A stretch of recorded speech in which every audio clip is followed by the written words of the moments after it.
Kyle Brandt, NFL Network's Good Morning Football. On a player on the Browns he thinks deserves much more respect than he's getting. I was really impressed last year with Jerry Jeudy from the Cleveland Browns. He had an incredible season on a miserable Browns team, catching passes with everyone from Deshaun Watson to Bailey Zappi. You can look it up. He had a 1,200-yard season, again, on a very bad team that was not only bad, but dysfunctional and broken. I get that it didn't work out in Denver like it was supposed to. A lot of guys, after that happens, they just melt away and they're out of the league. You never hear from them again. Jerry Jeudy showed up last year and was the best offensive player for the Browns by far. I liked the way he handled himself. He kind of shut his mouth and went to work after going through a lot of crap coming out of Denver. Respect it, and I think he's going to have another good year this year. I don't know who the hell's going to be throwing him the ball, but Jerry Jeudy last year had a bounce-back year, and I respect that from a guy.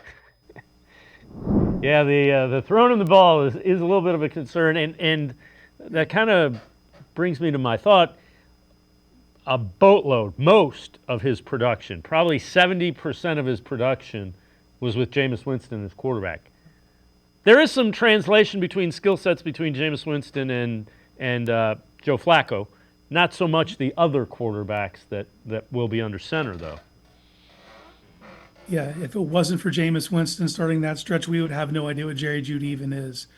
He had a great season in total when you look at the numbers, but if you would remember, it was like in sections because that first 7 games, there were times he wasn't even being targeted. You know, it was like, what's going on here? And then you get Jameis in there, and they start, filtering the ball through Jeudy, and you see what he's capable of, and every different alignment from slot to out wide, like he just performed across the board.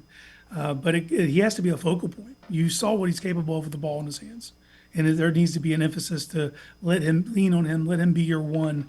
And I do believe that if Joe Flacco, especially early in the season, I think Jeudy could explode this year just based on what he's already proven, what his skill set is, and just the offense, the way it's structured. There's going to be open shot plays, and if he can get loose in the back end, he's a player that I anticipate should cross 1,000 yards again, and wouldn't be surprised if he had north of 8 touchdowns. Yeah, and keep in mind now Kevin Stefanski kind of knows the ins and outs of his game and can design plays around that, which, you can say a lot of things about Kevin Stefanski. His play design is pretty darn good. Yeah, and with an offense that has a ton of questions, Jeudy not being one of the questions and something that you have to lean on and focus your offense towards, like that gives Stefanski a greater length of time to really generate this offense towards what Jeudy does well. And I'm interested to see how they use him in alignments this year. Like mainly in Denver, he was a slot receiver. He actually spent more time on the outside last year as a slot, but he's fairly versatile in that way. And then if the other pieces of the offense come together on the outside, that's a player they need to move around and fight advantageous matchups and really lean on his skill set. So I'm looking forward to see how Stefanski can utilize him this season.